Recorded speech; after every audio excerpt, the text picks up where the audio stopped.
Halo pemirsa, kembali lagi bersama saya David Silahoy di The Comments. Dan hari ini kita akan membahas mengenai Pengadilan Negeri Jakarta Pusat yang telah membacakan putusan pengadilan atas gugatan yang diajukan PT CMNP kepada PT MNC Asia Holdings. Dan hasilnya pengadilan mengabulkan sebagian. Lalu seperti apa respon dari pihak MNC Asia Holdings? Kita akan berbincang dengan Direktur Hukum MNC Group, Pak Kris Taufik, dan juga tim kuasa hukum MNC Holdings, Beliandri Rudi. Selamat datang Pak Kris dan juga Pak Beliandri. Thank you. Terima kasih sudah hadir di The Comments. Terima kasih juga udah diundang. Oh siap. Ini Sobat Sindo ingin tahu nih Pak. Ini kan diputuskan sebagian. Sebelum kita ke detailnya, ini akan langsung banding atau gimana? Iya, Iya. banding lah. Langsung banding ya. Oke. Dalam waktu 14 hari ini ya, berarti sudah. Secara aturan kan kita diberi waktu 14 hari ya. Iya. Jadi kita akan mengeksersis hak itu. Kita akan coba. Cuman persiapannya tentu kita harus pelajari dulu Mas ya. Karena putusannya ini kita baru terima itu H+1 dari sejak dibacakan gitu. Jadi ya masih ada waktu dan kita juga baru dapat gitu ya. Jadi kita akan coba mendalami dulu sih putusan ini. Oke, ini kan katakan bahwa ada kejanggalan. Kalau tidak salah kemarin Pak Kris Taufik juga yang bicara ya. Mungkin bisa kasih sedikit poin-poin apa yang membuat kemudian jadi janggal? Ya kalau janggalnya itu ada dua, kondisi di luar putusan dan di putusan sendiri. Kalau di putusan ya yang jelas banyak ya, antara lain itu kan yang dimasalahkan itu kan NCD produk Unibank, gitu. Yang di BPKU tahun 2001 Unibank itu. Tapi di gugatan ini Unibanknya yang nerbitin produk, yang mengeluarkan produk ini itu malah nggak digugat sama sekali, nggak ada. Gitu. Padahal penting, kenapa? Karena gini, Unibank ini kalau nggak ditutup ya pasti dibayar produk ini. Ya. Sebenarnya nggak ada isu ini kan, masalahnya hanya karena ya ditutup. Nah, tetapi pertanyaannya apakah dia masih harus bertanggung jawab? Ya yang bisa jawab kan dia sebenarnya. Tapi itu sama sekali tidak diundang. Karena nggak digugat. Dia nggak, Unibank nggak digugat kan sebagai penerbit. Terus Unibank BPKU ada yang mengambil alih tanggung jawabnya kan, seperti BPPN, terus pengelola aset dan sebagainya. Itu juga nggak digugat, gitu. Terus siapa lagi direksi komisarisnya Unibank? Itu juga nggak. Jadi Unibank sebagai entitas tidak digugat, pengambil alih tanggung jawabnya Unibank juga tidak digugat, direksi komisaris sebagai pribadi yang waktu itu ikut mengeluarkan produk ini terlibat juga, itu juga tidak digugat, gitu.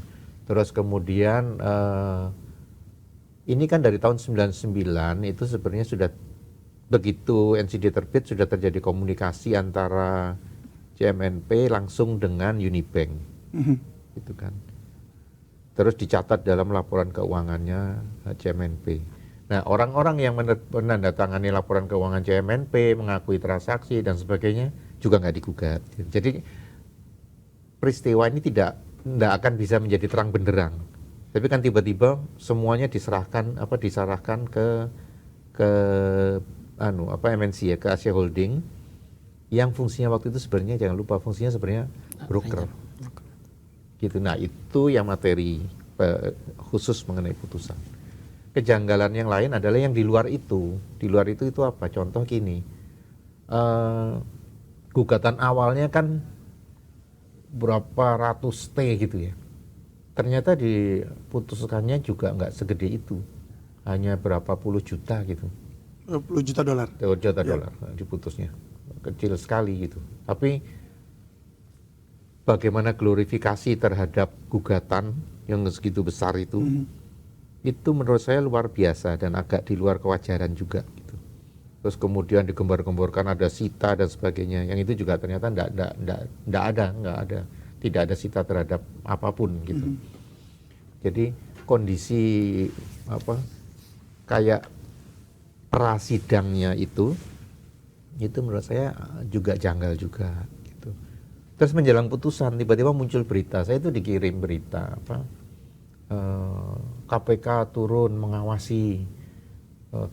Terus ada kalimat kalau putusannya memenangkan shareholding artinya apa sih istilahnya, bukan disogok, apa sih istilahnya? Jadi kalau putusannya memenangkan kita artinya pasti melanggar. Nah, kurang lebih gitu. Waduh. Jadi kalau udah langsung dibuat sudah narasi divonis. gitu, statement begitu. ya, itu beberapa hari sebelum putusan. Gitu. Nah, pertanyaannya kemudian apakah ini kesengajaan untuk menggiring putusan atau tidak? Ya saya nggak mau berprasangka buruk ya, tapi menurut saya timingnya itu kok bertepatan gitu. Jadi agak susah untuk mengatakan ini tidak by design gitu. Kenapa? Timingnya. Gimana terus putusan. Nah, pada saat putusan pun ada kejanggalan lagi nih terjadi. Satu, kita itu belum terima putusan. Tiba-tiba beredar siaran pers dari pengadilan gitu. Di siaran pers menyebutkan soal pertimbangan hakim. Padahal kita belum tahu tuh. Tapi juru bicaranya sudah tahu. Mungkin dibisikin dulu sama hakimnya mungkin. Ini pertimbangannya. Atau mungkin sebelum itu udah tahu gitu. Karena agak aneh. Kita ini pihak kita belum tahu gitu. Kita baru baca lengkap itu hari ini. Pagi. Jadi kan itu kemarin. Iya. 23 baru lengkap gitu. Biasanya antara yang di-upload itu biasanya cuma amar. Terus biasanya butuh berhari-hari sampai jadi gitu. Ini enggak 1 hari, tapi kalau ini ya nanti orang bilang mau cepet kok nggak boleh gitu. Ya boleh-boleh aja sih. Cuman maksud saya gini, pada saat kemarin siaran pers itu kita juga ngelihatnya kok aneh gitu. Nggak setiap perkara pengadilan itu mengeluarkan siaran pers. Tidak. Kan setiap hari berapa putusan? Enggak selalu. Nah, gitu. Nah, terus di situ ada pertimbangan. Dia udah tahu. Padahal kita belum terima nih. Baru hari ini baru kita tahu, oh itu ternyata asalnya gitu. Makanya kemarin kan saya sampaikan kalau nggak ada itu kalimat-kalimat yang disampaikan di pertimbangan itu nggak ada itu. Ya karena baru hari ini kita baca. Nah, sekuen dan timing dari waktu-waktu yang periodisasi yang saya sebutkan tadi ini kalau dirangkai secara keseluruhan saya melihatnya ini janggal gitu. Kenapa? Sepertinya ada prakondisi dengan framing-framingnya dibangun mengenai jumlah gugatan yang bombastis, sita dan sebagainya. Itu framing dulu. Setelah itu pematangan kan gitu kalau orang strateginya kan gitu. Pematangan dengan penggiringan opini sebelum putusan gitu. Terus putusan keluar ada siaran pers. Seolah-olah ini adalah seperti ya saya membaca ini seolah-olah kayak ada mau menyampaikan pertanggungan jawab gitu. Kepada siapa? Saya nggak tahu. Gitu. Inilah yang menyebabkan kejanggalan-kejanggalannya tadi. Makanya kita mau uji. Oke. Yang secara materi kita uji lewat dibantu dengan tim kuasa hukum banding. Yang lain ini kan menyangkut ada yang kode etik, ada yang lain keprofesionalitasan hakim. Ini akan kita uji juga lewat mekanisme yang lain gitu. Oke, singkat saja mungkin mekanismenya apa kira-kira untuk Ya, langkah? jadi kalau untuk produk hukum, contohnya putusan tentu upaya hukum namanya banding. Ya. Nanti di pengadilan tinggi ada lagi kasasi ke Mahkamah Agung. Jadi itu yang tadi 14 hari itu. Nah, kedua kalau untuk hakimnya itu ada 2 sebenarnya, tapi rohnya adalah yang kita uji keprofesionalan. Jadi kode etik dan perilaku hakim. Itu bisa dilaporkan ke Komisi Yudisial maupun ke Badan Pengawasan Hakim di Mahkamah Agung. Jadi nanti kita coba kedua itu. Baik, sekarang berarti kita masuk ke yang tadi kejanggalan pertama. Mungkin bicara soal yang broker. Sebenarnya lebih kemana sih? Ini broker perantara atau udah arahnya juga prinsipal? Nah, gini, kalau dalam ini ngomongin transaksinya berarti transaksinya, ya. Transaksinya. Jadi udah jelas bahwa ini mungkin Pak Kris apalagi ya sehari-hari tadi bahasanya adalah business as usual gitu ya. Jadi memang perannya itu adalah ranger bahasa transaksinya ya, ranger. Jadi tidak murni calo broker gitu ya, gitu. Di mana ranger ini punya tugas yaitu untuk mengarrange, memastikan transaksi-transaksi pihak-pihaknya itu clear. Gitu ya. Jadi bukan hanya sekedar calo ini ada barang dijual gitu. Jadi lebih kompleks sedikit dibandingkan broker sebenarnya gitu. Nah, jadi arranger ini tugasnya dalam transaksi ini tuh salah satunya adalah mencarikan produknya sebenarnya gitu. Jadi kalau narasinya adalah butuh dolar, ya kita cariin kira-kira produk apa yang masuk dengan what you need gitu ya gitu. Yeah. Jadi kita bantu cari di situ. Nah, setelah ditemukan, tentu nggak kita paksa ya pakai yang ini, enggak, kita tawarin kalau produknya ini gimana gitu. Jadi kembali ke si usernya berminat nggak gitu. Nah, jadi begitu sudah ditemukan produknya, ditawarin berminat, nah kita make sure transaksi itu terjadi gitu. Nah, disitulah MNC Bakti Investama Shareholder itu di situ perannya gitu. Perannya di situ, dan perannya di dari situ. situ apakah kemudian ada seperti kayak mempengaruhi salah satu pihak untuk dalam artian ini yang the best nih atau gimana? Wah, kalau itu gini, karena susah Pak ya. Artinya Iya. gini, semua itu kembali ke usernya satu. Kedua, kita itu tidak mungkin di posisi maksa entitas yang nerbitin produk itu sesuai dengan kita. Contoh saya broker, saya mau jual surat berharganya PTX. Lu produknya gini ya, lu gini, kan nggak bisa. Saya bukan siapa-siapanya PTX. Kalau PTX tidak menerbitkan itu ya nggak jadi tuh barang kan gitu. Jadi tentu peran kita terbatas sebenarnya gitu. Berarti keputusan tetap pada si Iya, iya. Pada akhirnya di user. usernya tadi Dan, yang mau. dan nambahin, jadi gini, tadi mungkin saya belum sampaikan. Jadi tahun 99 kan produk ini terbit. Setelah terbit, itu komunikasinya langsung tuh antara penerima CMNP sama Unibank. Itu langsung sama penerbit, itu langsung komunikasinya itu berupa apa? Permintaan konfirmasi. Ini benar nggak surat ini? Dikonfirmasi sama Unibank, benar gitu. Terus kan mereka pakai auditor. Auditornya juga mempertanyakan. Iya. Biasa kan kalau audit kan proses audit gitu. Dia tanya juga ke Unibank, ini benar nggak? Dia benar gitu. Dari sejak tahun 99 itu berlangsung terus sampai BPKU-nya Unibank. Jadi kalau ditanya apakah produk ini mereka tahu, ya tahu persis kan. Kalau nggak nanya setiap tahun. Dan nggak bakal ngambil juga kalau misalnya ada Kalau ada nggak kecurigaan ngambil, gitu ya. iya. Nah, lalu kenapa argumen ini kemudian tidak dibaca atau diterima oleh hakim? Nah, ya itu. Jadi makanya kita banding. Iya. Dari Ya, segi perkara, jadi kita tuh sudah melampirkan bukti tadi yang kata Pak Kris. Ada komunikasi dari CMNP langsung ke Unibank. Gitu. Jadi ini perlu dicatat ya, suratnya kan surat CMNP Mas ya ke Unibank. Kita bisa temukan itu karena itu pernah disampaikan sendiri CMNP dalam perkara sebelumnya. Gitu ya. Jadi itu surat asli CMNP. Tapi karena kita nggak mungkin punya aslinya, ya kita sampaikan di persidangan itu fotokopi. Nah, sama hakim sama sekali tidak dipertimbangkan. Oh Mas, kalau kopi saya nggak mau lihat. Bahasa gampangnya gitu ya, bahasa sehari-harinya kata hakim. Kamu kalau mau buktiin ini harus ada yang aslinya dong. Lah kan bukan surat kita ya, jadi nggak mungkin kita buktiin aslinya gitu. Nah, jadi hakim mengambil approach yang sangat gampang aja, sangat formal aja. Kalau nggak ada aslinya kita nggak pertimbangin. Nah, padahal itu bukti sangat krusial bagi kita tuh.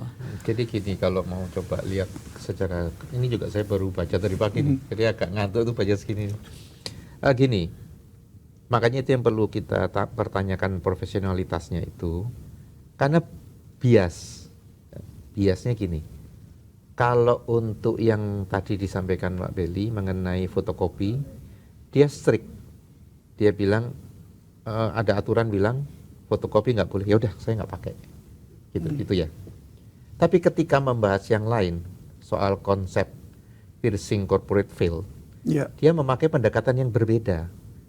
Yang formal dia kesampingkan, tapi dia bilang, ini yang penting substansi, gitu. Nah, menurut saya ini juga bukan agak ya. Ini janggal. Karena gini, kita itu kan dinilai kualitas kita itu dari konsistensi. Betul. Apalagi ini kasus nggak main-main loh. Kalau memang di awal mau memakai pendekatan substan, mestinya imbang dong. Yang di sana juga pakai substan dong. Nah, kalau yang dibaca adalah mereka menerapkan prinsip piercing corporate veil. Itu artinya gini, saya sebagai pribadi itu saya memakai segala kemampuan saya untuk menggerakkan semua. Jadi kalau saya di PT ini saya gerakkan oleh saya, gitu. PT ini cuma jadi instrumennya saya, kurang lebih gitu bahasanya. Alat saya. Ketika saya ngajak beli semua ini, itu saya lah yang apa istilahnya, yang ngajak lah. Gitu. Nah, itulah konsepnya. Nah, tapi konsep itu memang ada. Tetapi pembuktiannya bagaimana? kan harus ada pembuktiannya, gitu. Nggak bisa asumsi. Nah, tetapi di kasus ini yang waktu membahas soal fotokopi dan sebagainya, strict. Dia bilang ada pasal yang mengatakan begini-begini. Dia tidak memakai substan atau keadilannya, gitu kan. Tapi waktu membahas konsep yang lain, dia malah nggak pakai formalnya. Formalnya dikesampingkan semua.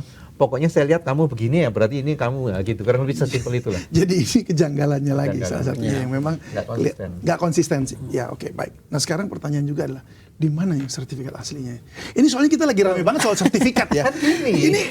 Ini semuanya Gini. Sertifikat itu Iya. yang nerbitin kan Unibank. Betul. Ya kan? Terus sertifikat itu dikirim ke CMNP.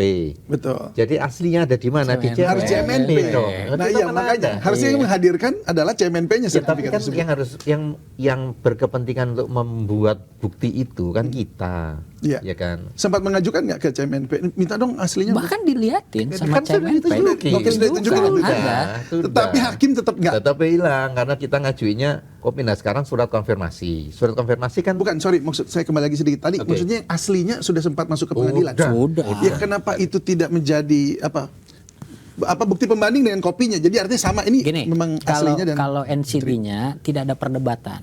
Oke. NCD-nya sertifikatnya semua ada. 28 aslinya ada, kopinya ada. Itu barangnya ada di siapa? Di CMNP. Itu real. Nah, Oke. yang jadi isu adalah waktu sudah terima itu, CMNP itu pernah nyuratin Unibank berkali-kali. Berkali-kali. untuk mengkonfirmasi. mengkonfirmasi. Ya, Nah, betul. surat itu yang tidak ada Ya, itu aslinya. surat konfirmasinya. Surat konfirmasinya. Sekarang kan surat yang itu tahu-tahu hilang. bukan Enggak. kan gini. Atau gimana? Coba ya kita nyambung ini.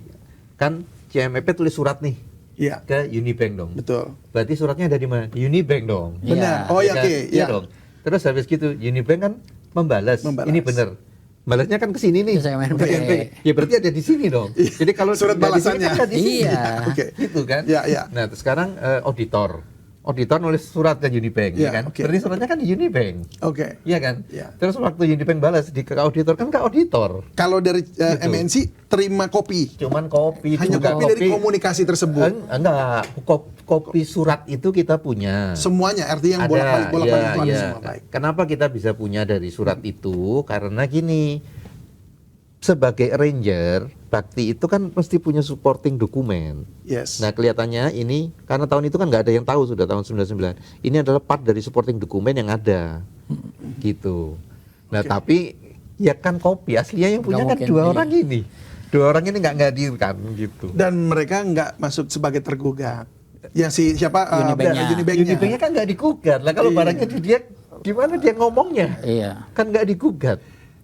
Apakah pernah mengajukan untuk memanggil mereka juga sebagai Nggak bisa kan gini kalau proses perdata Iya. itu kan yang dipanggil adalah pihak-pihak yang ada di dalam gugatan. Sementara waktu itu mereka Memang nggak digugat. nggak digugat sengaja. Kan kita nggak bisa Seperti minta tolong. Itu Nggak bisa argumen ya, kita. gitu. Argumen Oke. kita bilang ini kurang pihak. Makanya gugatlah dia supaya ini lebih bisa- lengkap. Supaya bisa lengkap kan kalau dia digugat dia bisa kita bisa nanya soal jaminannya dia kan ada letter undertaking-nya. Itu bagaimana dan sebagainya. Lah kalau Ya, dia nggak digugat mau nanyanya gimana? Gitu. Ya contohnya ini bener kan? Karena dia nggak digugat, pertimbangannya bilang buktimu kopi, jadi tidak diperhatikan. Lah pasti kopi aslinya kan di dia gimana? Nah itu yang jadi persoalan. Oke baik. Lalu apakah ada pertimbangan hukum dalam amar putusan yang menurut tim kuasa hukum ini bersifat kontradiktif selain yang tadi? Jadi kalau tadi kan awalnya dengan harus ada buktinya, sekarang malah main tabrak aja yang piercing corporate veil itu. Iya. Nah ada lagi nggak yang kemudian yang menjadi banyak. penting? Iya, ada beberapa nih ya. Jadi Mas dari sekian banyak ini kita udah baca ya beberapa. Tapi tadi yang paling krusial kan dua tadi. Nah, ada satu yang mungkin salah dua ya yang menarik ya. Iya. Satu ini kita itu punya, nah kita pun punyanya unik nanti ceritanya ya. Ada bukti transfer pembayaran. Ya, bukti transfer pembayaran. Jadi kan CMNP itu bilang produknya ditukar. Ya, dia punya barang ditukar sama barang oleh kita katanya gitu. Nah, tapi kita lihat ada bukti transfer, Mas. Ya kan? Kalau bukti transfer berarti ada yang dijual dulu barangnya. Betul. Jadi uangnya dijadiin produk lagi. Kan gitu ya. Betul. Itulah NCD. Ya. Bukti transfer ini sejumlah $17 juta, sorry. $17 juta ini tahun 2008 diakui sama CMNP. Itu kita yang bayar. Oke. Ya, jadi bukan tukar menukar dong. Long ada uangnya kan? Ya, kalau ada uang berarti jual beli konsepnya gitu. Nah, bukti itu kita buktikan oleh CMNP, dibuktikan bukti transfer itu. Jadi cuman kata hakim, Pak, ini kan nggak ada CMNP transfer kemana. Jadi ini bukan bukti CMNP. Ini Makanya disebut dalam putusan itu tukar menukar itu. itu tukar menukar. Jadi bukti uang ini karena nggak ada tulisan CMNP bayar. Kan kalau sekarang kan kita bukti transfer gitu Iya, ya, atau betul. bukti di di m-banking gitu kan kelihatan kan siapa ke siapa. Kan zaman dulu nggak gitu, Mas. Ya kan? Jadi karena itu tidak ada detail ini siapa ke siapa dari siapa. Oleh hakim dibilang, ini bukan bukti, bukan bayarnya CMNP ini mah. Gitu loh. Padahal udah diakui. Padahal dia pun buktiin itu Jadi barang. di dalam putusan perkara yang udah tahun jebot, Ya. itu tahun 2004-an itu CMNP sudah menyatakan sendiri dan terrecord di situ, itu pembayaran dia, pembayaran CMNP. Ini aneh banget sih kalau sampai kayak Memang. gitu. Nah, terus pengadilan yang sekarang nih Iya. nganggap itu nggak ada, yang ini nggak tidak dipertimbangkan sama sekali, yang statement dan putusan PK-nya itu Iya. tidak dipertimbangkan sama sekali. Tapi dia bilang balik lagi yang tadi disampaikan Pak Beli, ini nggak ada. Dalam hati saya lah, kan sudah orangnya sendiri sudah Sendiri ngaku. Iya. Terus saya pikir gini, ini kan bukan stand up komedi ya. Ini kan hakimnya jadi seolah-olah kayak gini. Menurut keyakinan saya ini kan aneh. Padahal orangnya sendiri udah ngaku. Mungkin nonton susah. Panji kali ya. Itu nggak jelas. Itu ada gium itu jadi sering dipakai, ini bahaya. Keyakinan saya yang ngaco gini ini. Gitu. Nah Oke. itu satu, Mas. Jadi yang kedua ini juga yang menurut Aku kita sering ngambil minum. Sambil silakan. yang kedua nih agak telak juga, agak aneh. Ya. Jadi gini, lawan kan hari ini CMNP bilang transaksinya kan tukar menukar, ya. Itu hari tahun ini Pak ya 2025. 99 CMNP bikin laporan keuangan, tulisannya jual beli. Nah, jadi kan kita kan bilang, loh, sampean bilang 99 jual beli. Dicatat di laporan Tertulis, keuangan. ya, Tertulis. ya. Itu kan TBK Pak ya saat itu kan. Artinya kan udah menyebar ke seluruh penjuru investor lah itu kan, dilaporkan ke bursa efek segala macam. Tulisannya jual beli. Dan itu dikesampingkan loh. Perusahaan melakukan jual beli dengan Drosophila melalui Bakti. Nah, hari ini dibilang enggak Pak, salah itu tahun 99, 2000, 2001. Itu kan ada terus di laporan keuangan. Terus dengan mudahnya sekarang bilang itu salah. Yang benar tukar menukar. Loh, kan kita Padahal ada laporan keuangannya. Ini akan dibawa nggak ada. nanti ini? Nanti ini akan Ya. dipersoalkan nggak ini Sudah. untuk melihat Iya dong, hasil iya dong. auditnya Iya, itu laporan keuangan Iya. pasti ya. gitu. Jadi hakim cuman bilang, oh transaksinya adalah tukar menukar, apapun Apa pencatannya. Ya, jadi gitu kalimatnya Kalimatnya persisnya. gitu. Jadi transaksinya adalah tukar menukar. Gini, mungkin bahasa kampanye gini. Ya. Transaksinya tukar menukar. Nggak peduli apa aja lu mau ngomong deh, pokoknya ini tukar menukar aja gitu. Berdasarkan pernyataan saya ini gitu Ya, ya. kalau Oke. bahasa tertulisnya dia bilang gini, transaksinya adalah tukar menukar terlepas dari apapun yang dicatat Catatkan. di laporan keuangan. Gitu. Tertulis Jadi dasarnya letterlucknya apa gitu. dasarnya? Ya keyakinan tadi itu. Oh my god. Ya, jadi Enggak, karena gini, kalau saya lihat ini proses pengadilan itu sebenarnya kan substansinya kan menguji bukti ya, Betul. gitu. Berdasarkan bukti-bukti maka keyakinan hakim seperti apa, kan gitu sebenarnya ya. Nah kalau ini saya ngelihatnya ini apa ya, cherry picking gitu. Jadi dia sudah Iya.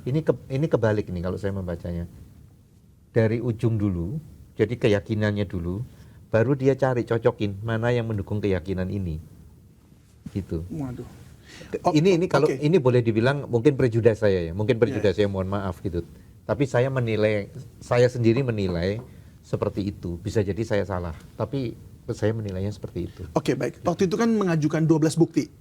lebih. Nah, yang terakhir itu ada saksi ahli dan 12 bukti tambahan maksudnya. Iya, sorry. Oh, ya, kalau bukti tambahan ya. tambahan. Bukti Iya. tambahannya. Iya. Nah, bukti tambahan ini dan saksi-saksi yang diajukan itu, kenapa menurut Anda kira-kira ini justru nggak diperhatikan hakim? Dan poin-poin mana yang nggak diperhatikan? Banyak. Apakah semuanya ataukah Semua. Semuanya. Kalau bukti surat kita hampir 40 mungkin 50 dokumen tuh plus Oke. tambahannya.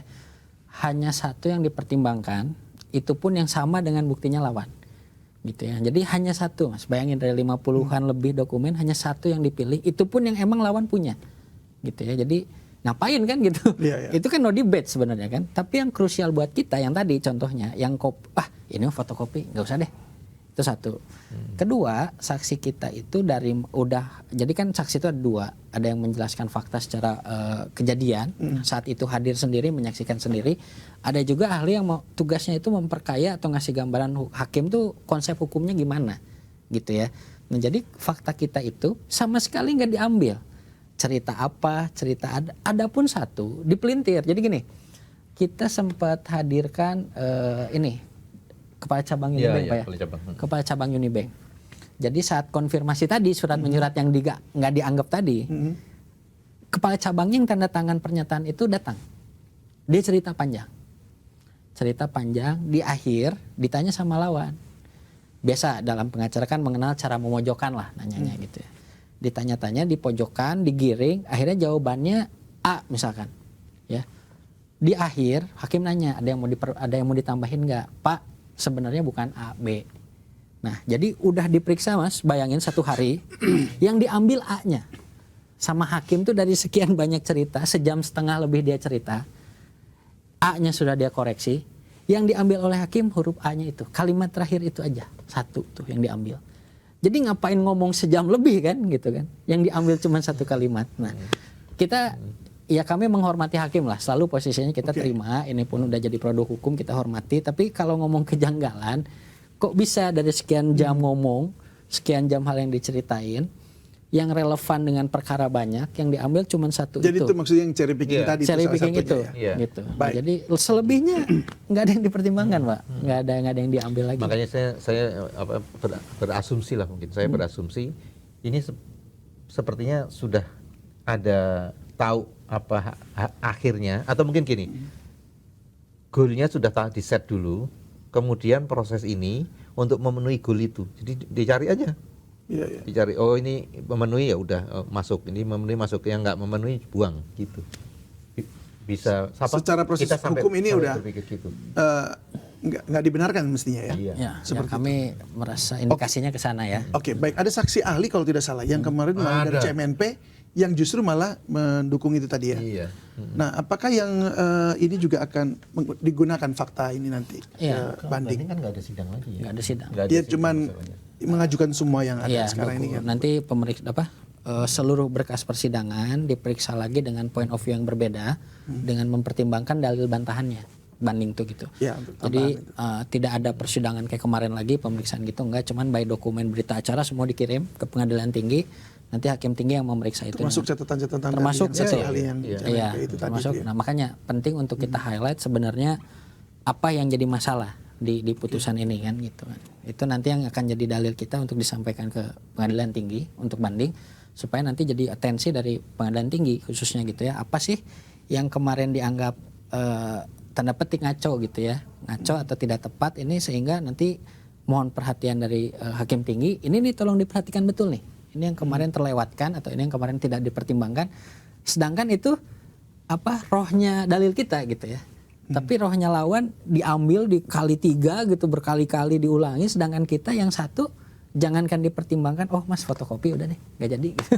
Nah, itu kan memang bau-baunya kayak agak by design begitu ya. Iya, ada tapi indikasi. Anda juga mengatakan kemarin kalau tidak salah ini salah sasaran begitu ya kalau tidak salah seperti itu. Jadi sebenarnya yang harus disasar siapa sebenarnya? Ya kalau ngikutin proses persidangan dan saksi-saksi ahli ya, yang harus disasar antara lain banyak ya, Ahmad. Tapi antara lain ya Unibank lah, kan dia yang nerbitin. Dia kurang apa coba? Dia nerbitin, dia memberikan konfirmasi atas kebenaran surat itu, menjamin itu, dia mengeluarkan letter of undertaking istilahnya, menjamin itu bisa dibayar, menjamin ini semua sudah sesuai sama peraturan yang berlaku dan sebagainya. Terus dia yang menerima uang loh, jadi uang pembayarannya NCD itu yang menerima adalah Unibank gitu, dan jumlahnya 17 juta, bukan 28. 17 juta itu ada di Unibank gitu. Terus yang kelima, Unibank lah yang menyerahkan semua ini ke BPPN. Terus berlanjut terus BPPN, PPA dan sebagainya, proses likuidasi. Mungkin kalau ini dikasih waktu sampai besok mungkin saya bisa nambah 6, 7, 8 dan sebagainya. Banyak sekali.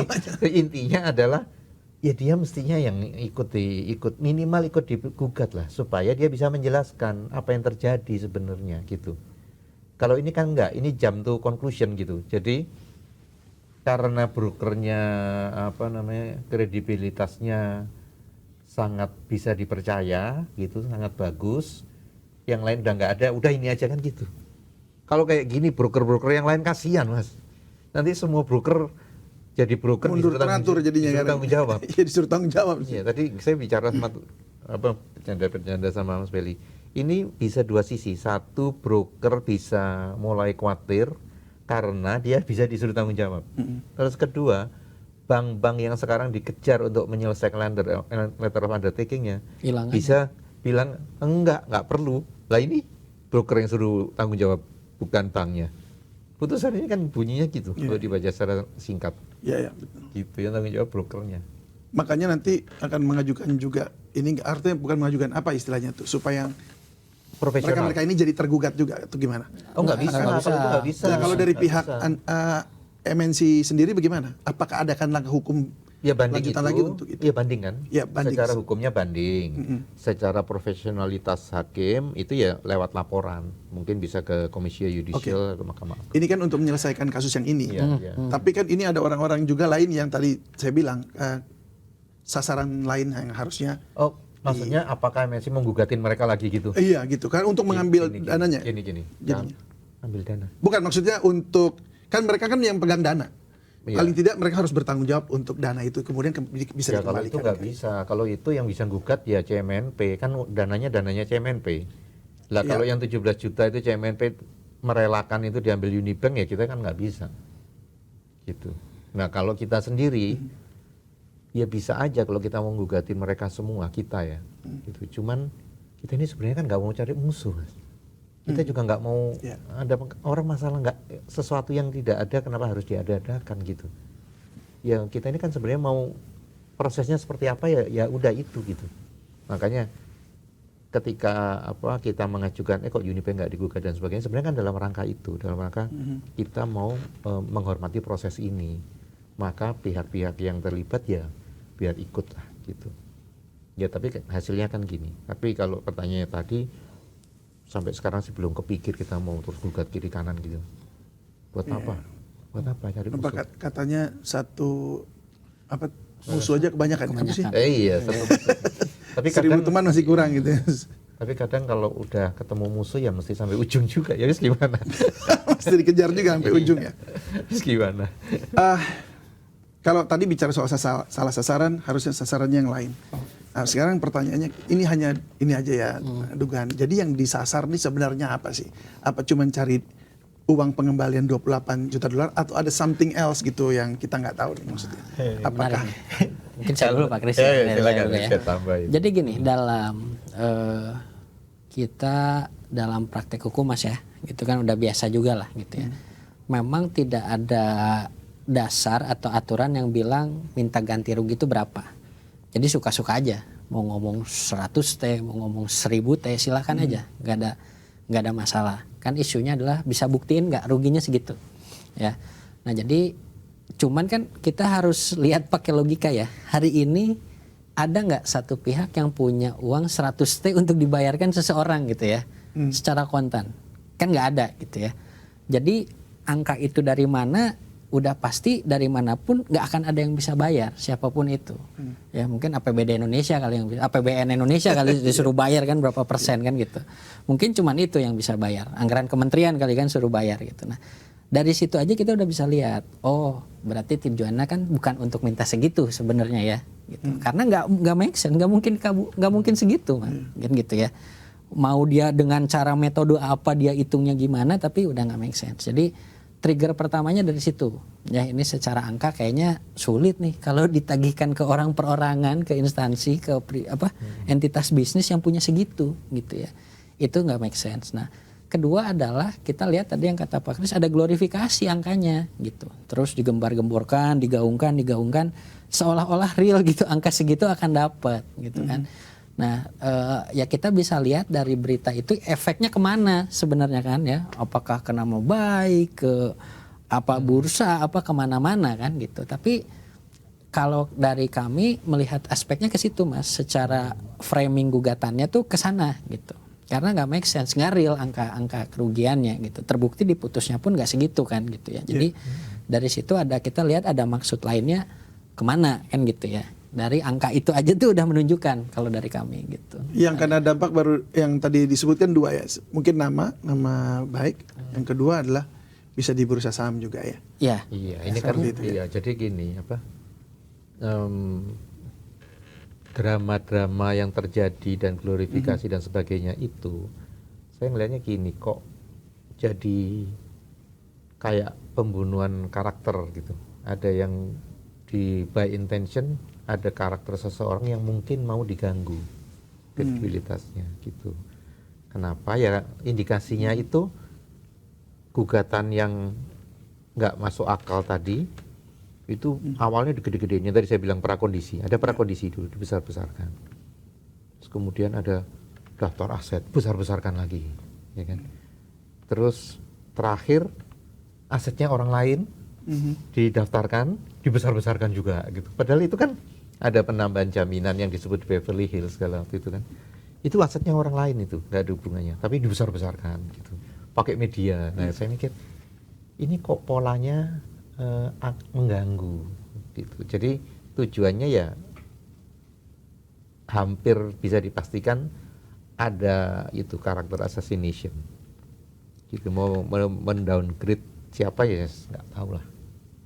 Gitu. Ya siapa yang terkena dampak kan. Gitu. Kalau nggak tahu ya, ini saya kan karena kita MNC-nya juga ada dengan Trump, ada apa mungkin kerjasama gitu. Apakah ini juga untuk mengganggu itu? Kalau sampai sejauh itu aku nggak berani komen Mas, kalau itu karena benar-benar nggak tahu kita. Gitu. Tapi kalau indikasi ke situ kalau kita baca ya, karena terstruktur gitu. Wah, gimana tuh terstruktur gitu? Jadi gini, ada portal-portal gitu, yang dari awal nanti tinggal dicari kan gampang kok. Dari awal itu selalu mengglorifikasi dari sisi mereka, gitu. Itu selalu. Yang kita bener pun. Ini portal-portal ternama resmi yang memang resmi. Okay. Terus nanti gini, begitu dia nayangkan, nanti muncul medsos, gitu. Medsosnya sama. Jadi ini kan portal. Nanti dari sini dibikinin medsosnya. Betul. Gitu. Terus nanti muncul lagi di yang apa kayak model apa ya, Kompasiana gitu, yang orang boleh blog gitu. Blog. Model ngetik gitu. Itu selalu polanya seperti itu. Dan selalu itu terus pihaknya. Jadi saya pikir ini memang ya desain gitu. Desain untuk karakter assassination lebih ke arah situ, ya? bisa ke sana gitu. Ya kan ternyata putusannya nggak bombastis amat. Iya. Dikabulkan sebagian. Kalau saya nambahin mungkin dikabulkan sebagian kecil. Karena yang diminta banyak banget dikabulin sebenarnya. Cuma kecil aja ya. Oke, baik. Mungkin boleh terakhir Mas Belly bisa kasih closing statement kira-kira apa yang mau dikerjakan langkah-langkahnya ke depan ini. Ya, kalau langkah tadi mungkin udah ada 2 gambaran Mas ya. Jadi kita akan persiapan untuk banding maupun untuk mempersoalkan kedisiplinan hakim tadi ya, keprofesionalan hakim ke instansinya, ke KAYA dan ini. Nah, tapi tadi kita diskusi juga Pak Kris ya. Jadi memang ini ada insight bahwa putusan ini itu sangat riskan bagi profesi broker ya, atau entitas broker gitu. Karena mulai detik ini atau kalau putusan ini tidak segera kita perbaiki, riskan nih, broker-broker tuh harus siap nih pasang badan untuk kalau ada kerugian dia yang tanggung jawab. Kedua adalah bagi para direktur, bagi para komisaris yang juga selama ini melaksanakan kerjanya sebagai direktur komisaris untuk atas nama PT, ini siap-siap juga nih. Karena piercing of corporate veil sekarang bisa ditafsirkan semudah itu. Ya, jadi kalau menerabas term dan conditions yang betul lainnya. gitu ya. Jadi kalau dulunya direktur kan saya kerjakan untuk PT ya. Jadi nanti yang tanggung jawab PT siap-siap deh gitu ya. Hati-hati deh kalau ngomong gitu. dengan sadar Anda pun bisa ditarik-tarik gitu ya dalam perkara perdata terutama gitu. Iya, dan ini memang yang terakhir ini saya tambahin, memang di lapangan ini apa namanya jadi lucu dan aneh gitu. Contohnya gini, saya ini Iya. direktur utama, ya kan? Umpama nih contoh, saya direktur utama, terus di anggaran dasar bilang saya punya kewenangan untuk tanda tangan. Sehingga surat-surat company kan saya yang tanda tangan. Nah kalau nggak saya siapa lagi? Direktur utama kan hanya satu, saya yang tanda tangan, ya kan? Tapi di putusan ini bilang, karena kamu tanda tangan dan sebagainya, itu PT semua itu sebenarnya cuma kamu pakai aja. Paham Mas ya? Ya. Jadi artinya saya sebagai pribadi, itu saya malah pakai nih PT-PT itu. Memanfaatkan PT Iya. itu. Nah sekarang pertanyaannya adalah, yang mendasar adalah gini, kalau saya direktur utama, terus saya nggak tanda tangan, terus saya apa yang tanda tangan? Tapi begitu saya tanda tangan, saya di vonis saya memakai PT itu. Itu yang dimaksud Pak Beli tadi, hati-hati direktur utama atau direksi lain yang tanda tangan. Ini jadi rasa-rasanya seperti kasus beberapa menteri begitu ya. Ya itu. Nah, ini ada keputusan. nyambung Mas satu lagi mungkin terakhir ya. Jadi kepada bisnis entitas bisnis juga kita mau pesan bahwa dokumen disimpan baik-baik. Karena mungkin kasus hukumnya 20 tahun 25 tahun lagi baru jadi masalah gitu ya. Baik. Itu kalau nggak ada dokumennya udah siap-siap deh ya, nggak punya aslinya, nggak punya korespondensinya, waduh siap-siap aja gitu ya. Sekarang yang ada aslinya juga dipertanyakan terus lagi ya. Yang merasa pegang, oh ini surat bagus nih, tapi karena kopi siap-siap juga, Siap-siap juga. gitu ya. Mungkin 20 tahun lagi anaknya udah lulus kuliah kali ya, siap-siap deh Pak Bu gitu. Jadi itu juga jadi concern kita nih gitu. Berarti nyimpen dokumen Mas sekarang, nyimpen nota, nyimpen kwitansi tuh disimpan baik-baik, taruh berangkas deh safety deposit box deh. Dan harus hard copy loh. Harus jadi kalau asli. mau di digital, zaman sekarang ini itu di digital gitu, ya nggak boleh. Kalau ngikutin konsep ini ya, harus kembali ke hard copy. Pasti dibilang mana nggak bisa, ini kopi. Mulai dari sekarang siapin gudang yang besar untuk dokumen. Oke baik. Jadi Sobat Sindo dengar udah ya tadi, harus siap-siap dengan punya berangkas sendiri buat dokumen-dokumennya ya. Jangan sampai nanti malah dimasalahkan di berapa puluh tahun ke depan. Baik, terima kasih Pak Christophic, terima kasih juga Mas Beli sudah berbagi di The Comments, dan ya semoga sukses dan amanah juga dengan tugasnya ya. Terima kasih. Baik, dan Sobat Sindo, sampai jumpa lagi di The Comment berikutnya. Saya David Silawi pamit.